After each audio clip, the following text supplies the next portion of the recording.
أعوذ بالله من الشيطان الرجيم بسم الله الرحمن الرحيم وما كان لبشر أن يكلمه الله إلا وحيا أو من وراء حجاب أو يرسل رسولا إلى آخر الآية۔ سورہ شورى کی آیت نمبر 51 ہے۔ بہت اہم اور بڑی زبردست آیت ہے۔ کاش ہم قرآن سمجھنے والے بنے۔ یہ آیات ایسے عجیب و غریب مضمون لے کر آئی ہیں کہ انسان کی سوچوں فہم سے بالا تر چیزیں۔ وما كان لبشر ان يكلمه اللہ، کسی بشر کے لیے یہ بات نہیں ہے، یعنی ہو نہیں سکتی کہ ان یکلمہ اللہ، کہ اللہ اس سے کلام کرے، الا وحی، ہاں وحی کے ذریعے سے اللہ کا کلام بندہ سن سکتا ہے، او من وراء حجاب، یا کسی ایک حجاب کے پیچھے سے، اور وہ کروڑوں حجاب ہیں، اربوں خربوں حجاب ہیں، تو کسی حجاب کے پیچھے سے انسان اللہ سے کلام کر سکتا ہے، او یرسل رسولا، یا اللہ کوئی پیغام لے کے آنے والا اس کو بھیجے تو اس کے ذریعے سے وہ بات سن سکتا ہے۔ فیوحی بإذنہ ما یشاء، تو اس کے ذریعے سے وحی نازل کرتا ہے جس کو چاہتا ہے۔ انہ علی کبیر، انہ علی حکیم، وہ بہت بڑی ذات ہے اور بڑی حکمت والی۔ ایک لفظ عجیب و غریب مضمون لیے۔ اصل میں بات یہ تھی کہ یہودیوں نے نبی علیہ السلام پہ اعتراض کیا تھا۔ یہ مکے کی زندگی میں ہی یہودیوں کا اعتراض کفار مکہ کے ذریعے سے نبی علیہ السلام تک پہنچا تھا کہ سیدنا موسیٰ علیہ السلام تو اللہ تعالیٰ سے ہم کلام ہوئے تھے، تو پیغمبر تو یہ ہوتا ہے جو اللہ تعالیٰ سے ہم کلام ہو۔ تو یہودیوں کی اس غلط فہمی کو دور کیا کہ اللہ رب العزت جب بھی ہم کلام ہوتے ہیں تو کسی حجاب کے ذریعے سے ہوتے ہیں۔ وہ حجاب کبھی وحی ہوتی ہے، وہ حجاب کبھی کوئی فرشتہ ہوتا ہے، اور وہ حجاب کوئی ایسا حجاب ہوتا ہے جو من جانب اللہ ہو۔ جیسے بعض مرتبہ ہمیں خواب آتا ہے تو خواب بھی ایک حجاب ہے، اور وہ حجاب من جانب اللہ کی طرف سے ہوتا ہے۔ بعض مرتبہ اللہ کے نیک بندوں کو کشف ہوتا ہے، تو کشف بھی ایک حجاب کا راستہ ہے۔ نبی علیہ السلام پر وحی نازل ہوتی تھی، مختلف طریقے سے نازل ہوتی تھی۔ کبھی سلسلۃ الجرس، یعنی ایسے محسوس ہوتا تھا گھنٹیوں کی آواز ہے اور وہی نازل ہو رہی ہوتی تھی۔ اب گھنٹیوں کی آواز، یعنی گھنٹی ٹن ٹن ٹن ٹن بج رہی ہے، تو ایسی آوازیں آنا شروع ہو جاتی تھی، تو ایسا لگتا تھا کہ وہی، یعنی گھنٹی بج رہی ہے، وہ ایک وحی نازل ہو رہی ہوتی تھی اور کوئی اس کو سمجھ نہیں سکتا تھا۔ بعض مرتبہ شہد کی مکھیوں کی جو بھنبھناہٹ ہوتی ہے اس آواز میں وحی نازل ہوتی تھی۔ بعض مرتبہ بغیر آواز کے من جانب اللہ القاء ہوتا تھا وحی الہی کا۔ پھر بعض مرتبہ ایسی چیز تھی جو خواب کے ذریعے سے وحی آتی تھی۔ بعض مرتبہ فرشتہ اپنی اصل شکل میں آتا تھا، بعض مرتبہ اللہ کی طرف سے خود ہی کلام آپ علیہ السلام کے قلب کے اوپر القاء ہوتا تھا۔ پھر وحی دو طرح کی بنتی تھی، وحی مطلوب اور وحی غیر مطلوب۔ اب سمجھ لیجئے، تو مطلوب کا مطلب ہے وہ وحی جو قرآن مجید میں آ گئی، اس کو کہتے ہیں وحی مطلوب، اور وحی غیر مطلوب جو کہ قرآن مجید میں نہیں آئی، تو یہ غیر مطلوب ہے۔ چلیں یہ تھوڑی سی باتیں ہوگی، اس کو ذرا سمجھیے۔ ما كان لبشر ان يكلمه الله الا وحیا، کسی فرد کو، کوئی شخص اس قابل نہیں ہے کہ وہ اللہ تعالیٰ سے ہم کلام ہو سکے۔ کیوں بھی؟ ایسا کیا وجہ ہے؟ ایسی کیا چیز ہے؟ اب دیکھیے، اس کو ہم وحی کے ذریعے سے تو مانتے ہیں کہ وحی کا حکم یہی ہے کہ انسان اللہ سے ہم کلام نہیں ہو سکتا الا یہ کہ درمیان میں کوئی چیز ہو۔ لیکن انسان اللہ تعالیٰ سے ہم کلام کیوں نہیں ہو سکتا؟ اس کی کیا وجہ؟ اس کی وجہ یہ ہے کہ ہم لوگ کوئی بھی آواز کان کے بغیر نہیں سن سکتے. ہم لوگ کوئی بھی آواز کے بغیر نہیں سن سکتے. یعنی اگر کسی چیز کی آواز ہے ہی نہیں تو ہم اس کو سن نہیں سکتے. اگر آپ صرف اپنی ایک انگلی مائکروسکوپ کے نیچے رکھ دیں تو ایک چھوٹے سے مسام کے اندر بھی آپ کو 3 کیڑے بیٹھے ہوئے نظر آئیں گے. ہم ان کو نہیں دیکھ سکتے اور اچھا یہ نہیں دیکھ سکتے ورنہ ساری بھوکے مر جائیں گے. تو اللہ رب العزت نے انسان کو 3 ڈائمنشن میں قید کیا ہے اور ٹائم کے اوپر قید کیا ہے. اور خود اللہ کی ذات ٹائم سے پاک ہے، کیونکہ اللہ نہ وقت کے محتاج ہیں، اللہ نہ جسم کے محتاج ہے. سننے کے لیے آواز کے محتاج نہیں، بولنے کے لیے الفاظ کے محتاج نہیں، اور سانس لینے کے لیے سانس کے محتاج نہیں، اور پیاس کے لیے پانی کے محتاج نہیں. بغیر پانی کے پیاس بجھا سکتے ہیں، بغیر کھانے کے بھوک مٹا سکتے ہیں. کیوں جی؟ جس بندے کو ٹینشن ہوتی ہے اس کو بھوک لگتی ہے، حالانکہ وہ بھی زندہ ہوتا ہے، لیکن ٹینشن ایسی ہوتی ہے کہ وہ نہ کھاتا ہے نہ پیتا ہے. 3-3 4-4 دن وہ بھی کھائے پیے بغیر رہتے اور اس کو کھانے کی حاجت ہی نہیں ہوتی. بغیر کھانے کے بھوک مٹا دی، حالانکہ نہ روٹی جا رہی ہے نہ کچھ ایسا جا رہا ہے. چنانچہ صاحب آپ صلی اللہ علیہ وسلم کے پاس آئے، ہم وہاں روزہ رکھیں گے. آپ نے فرمایا میں روزہ بھی رکھتا ہوں، افطار بھی کرتا ہوں.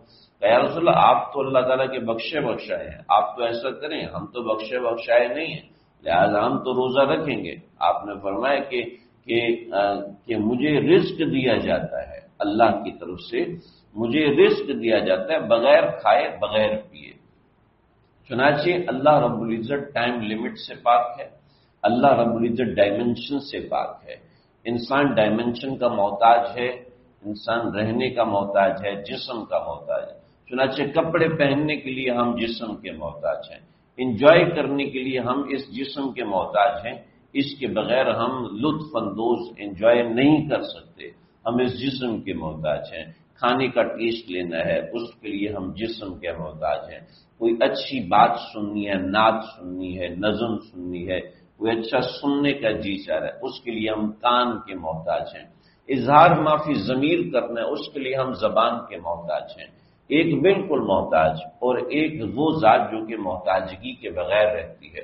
چنانچہ آپ سمجھیے گا ذرا، ایک شخص ہے اس نے موبائل فون بنایا ہے، تو وہ موبائل فون جس لمیٹیشن میں کام کرتا ہے وہ بندہ اس لمیٹیشن کا محتاج نہیں ہے.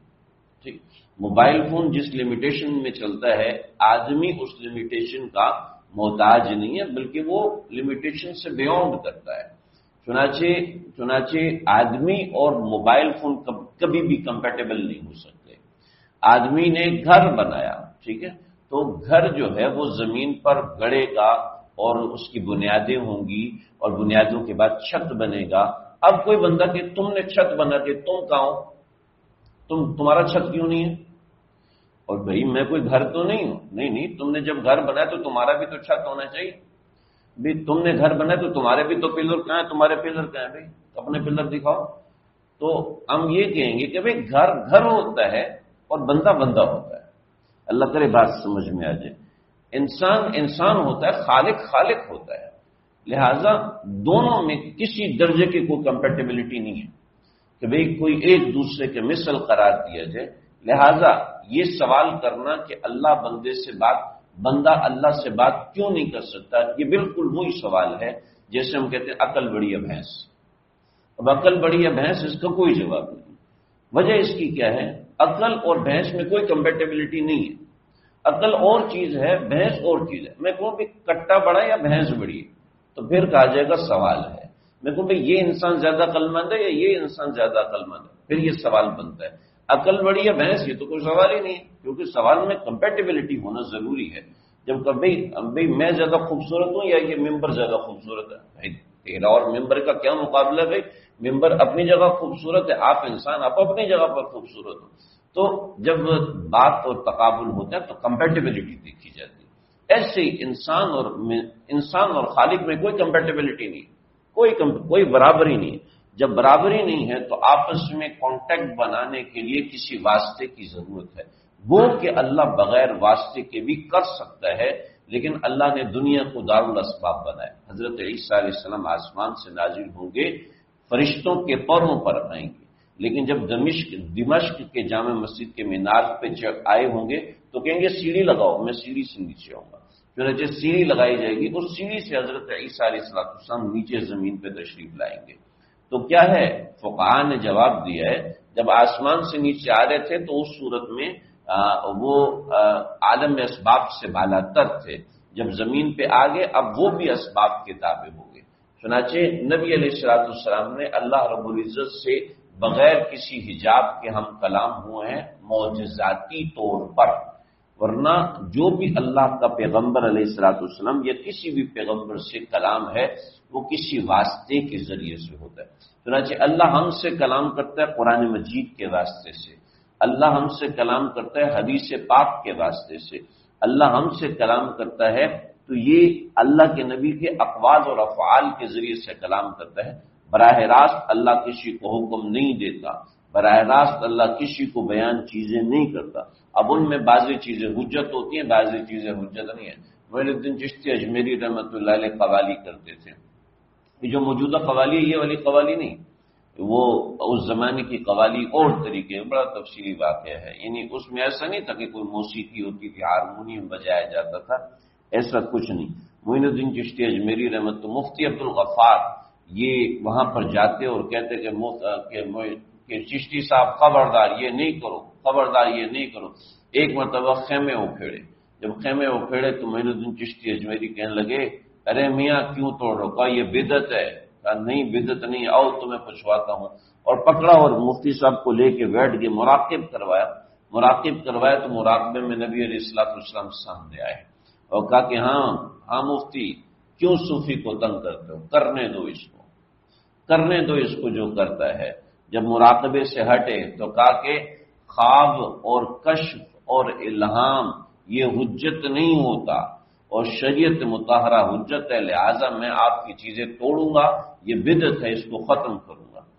تو لوگوں نے کہا کہ مفتی صاحب جب وہ مراقبہ کروانے لگے تو چپ کر کے بیٹھ گئے آپ، اس وقت آپ چپ کر کے بیٹھ گئے، اور جب مراقبے سے ہٹے اور آپ نے سب کچھ دیکھ لیا اس کے باوجود بھی آپ بات نہیں مان رہے۔ کبھی یہ صاحب کرامت آدمی، اس کو جانتا ہوں، اس کے سامنے کوئی حجاب نہیں رہتا۔ میں نے دیکھا کہ یہ مجھے جب اللہ کے نبی کی زیارت کروانے لگا تو میں کیوں پیچھے ہٹوں، میں نے وہ کر لی، لیکن میں جانتا ہوں کہ یہ چیز حجت نہیں ہے، لہذا ذہن میں رہے، کسی کو شیطان کل دماغ میں ڈالے تیری نمازیں معاف ہیں تو یہ ہرگز مت سمجھے کہ اللہ کی طرف سے ہے، یہ شیطان کی طرف سے ہے۔ شیخ عبد القادر جیلانی ایک مقام پر جنگل میں آئے تو ایک آسمان سے ایک تارا آیا اور وہ چاروں طرف اس نے روشنی پھیلائی اور پھر روشنی سے آواز ہوئی شیخ عبد القادر تیری ساری نمازیں آج کے بعد معاف ہیں۔ لا حول ولا قوت الا باللہ، شیطان اللہ کے نبی کی بیماری میں نمازیں معاف نہیں، تو مجھے نمازیں معاف کراتا ہے۔ تو ایک روشنی اٹھی اور آسمان کی طرف گئی، کہا شیخ عبد القادر تجھے تیرے علم نے بچا لیا۔ استغفر اللہ، مجھے اللہ کے کرم نے بچایا، مجھے اللہ کے رحم نے بچایا۔ پھر کشف ہوا کہ شیخ عبد القادر اس جگہ شیطان 70 عابدین کو بہکا کر نماز روزے سے دور کر چکا ہے، لہذا اللہ کا شکر ادا کرو کہ اللہ نے تمہیں بچنے والا بنایا۔ تو اس طرح کی ہزاروں چیزیں، لاکھوں چیزیں کتب میں موجود ہیں کہ من جانب اللہ جو کشف ہوتا ہے وہ پتہ چلتا ہے، وہ سمجھ میں آتا ہے۔ من جانب اللہ جو کشف نہیں ہوتا ہے، شیطانی چیزیں ہوتی ہیں، شیطانی اثرات ہوتے ہیں، وہ واضح ہوتے ہیں۔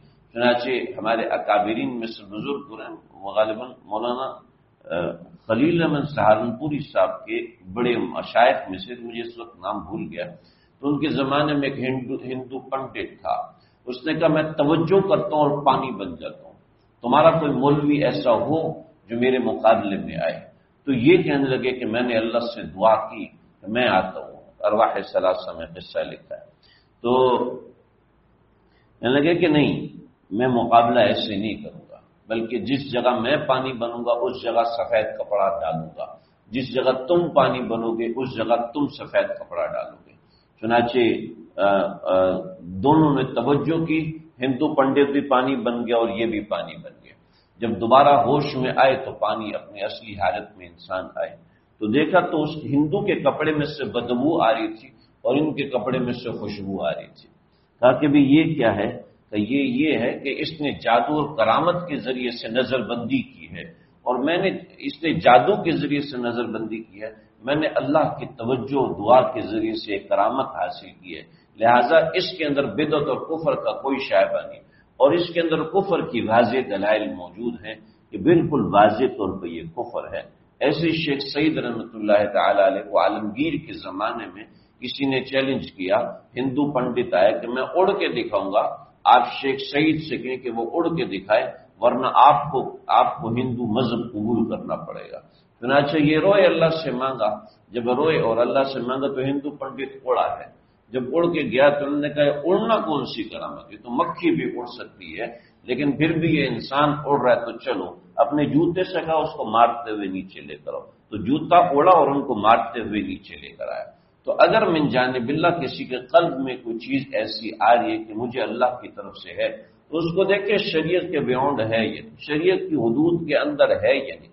اگر شریعت کی حدود کے اندر نہیں ہے تو سمجھ لیجیے کفر ہے، زندیقیت ہے، ابلیس اور شیطان کی طرف سے۔ بھلے سے آپ کرامت دکھا کے پانی بن رہے ہو، بھلے سے آپ کرامت دکھا کے ہوا میں اڑ رہے ہو، بھلے سے آپ کڑاہ کے اندر بیٹھے ہوئے ہو اور کھولتا ہوا تیل آپ کو جلا نہیں رہا، بھلے سے کچھ بھی ہے، لیکن اگر وہ شرع کے خلاف ہے تو وہ کرامت شیطانی چیز ہے۔ چنانچہ آج بھی بہت سے عیسائی پادری یہ کرامت دکھاتے ہیں، جلتے ہوئے کڑاہ میں بیٹھ جاتے ہیں کہ اگر ہم غلط ہیں تو جلا کے دکھاؤ۔